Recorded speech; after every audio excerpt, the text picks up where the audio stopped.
केंद्र सरकारच्या नव्याने आलेल्या कृषी कायद्याच्या विरोधात देशव्यापी बंदमध्ये लासलगाव बाजार समितीसह नाशिक जिल्ह्यातील प्रमुख कांद्याच्या व धान्याच्या बाजार समितीही बंद राहिल्यानं शुकशुकाट दिसत आहे.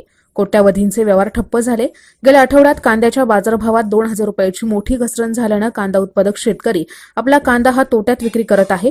त्यामुळे कांदा उत्पादक आर्थिक अडचणीत सापडलेला असतानाही केंद्र सरकारच्या नव्याने आलेल्या तिन्ही कायद्यांच्या विरोधात देशव्यापी बंदची हाक दिल्यानं शेतकऱ्यांच्या हितासाठी लासलगावसह नाशिक जिल्ह्यातील व्यापाऱ्यांनी यात सहभागी झाल्यानं आज दिवसभर कांदा व धान्याचे लिलाव बंद होते. यावेळी नाशिक जिल्हा काँग्रेस सरचिटणीस सचिन होळकर यांनी अधिक माहिती दिली. मुळात केंद्राचे कृषी बिल काय आहे हे अजून बऱ्याच लोकांना समजलेलं नाहीये. कायद्याची केंद्राची जी भाषा असते ती अत्यंत कायदेशीर आणि जटिल भाषेमध्ये असते. त्यांची मराठी सुद्धा लवकर समजत नाही, इंग्रजी समजायचा विषयच नाही. याच्यामध्ये प्रकार असा आहे का ह्या ज्या कायद्यांचा नेमका परिणाम शेती क्षेत्रावर काय होणार आहे हे जरा सखोल अभ्यास करण्याची गरज आहे. माझ्या मते एका शब्दात जर सांगायचं झालं तर गुळातून विष देण्याचा प्रकार केंद्र सरकारने ह्या कायद्यांच्या माध्यमातून केलेला आहे. वरवर पाहता सर्व कायदे हे शेतकऱ्यांसाठी बनवले असं वाटतंय, मात्र हे कायदे शेतकऱ्यांसाठी बिलकुल बनवलेले गेलेले नाही. हे कायदे नेमके कोणासाठी बनवले याचा थोडा अभ्यास झाला पाहिजे. एकीकडे सरकार म्हणतं का देशामधले 86% शेतकरी हे अल्पभूधारक शेतकरी.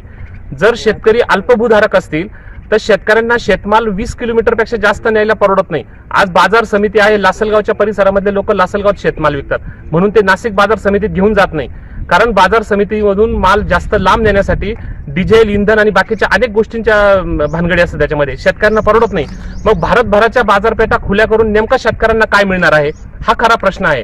आणि आजही बघायला गेलं तर द्राक्षासारखं पीक असेल भारतभर कुठेही विकू शकतो. जम्मू काश्मीरचे सफरचंद भारतभर सगळीकडे विकले जातात. मग कायदा कोणासाठी आहे? मुळात हा कायदा व्यापाऱ्यांसाठी आहे. ज्या व्यापाऱ्यांना एका बाजार समितीतून दुसऱ्या बाजार समितीत माल नेण्यासाठी कायदेशीर बंधनं आहे ती कायदेशीर बंधनं आता निघून जाणार आहे. म्हणजे एक व्यापारी ह्या बाजार समितीतून दुसऱ्या बाजार समितीत माल घेऊन जाऊ शकतो.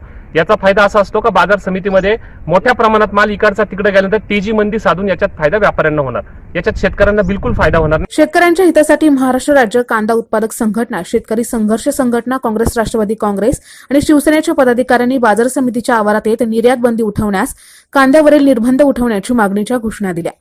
एनसीएन न्यूजसाठी प्रतिनिधी रवींद्र जाधव, लासलगाव.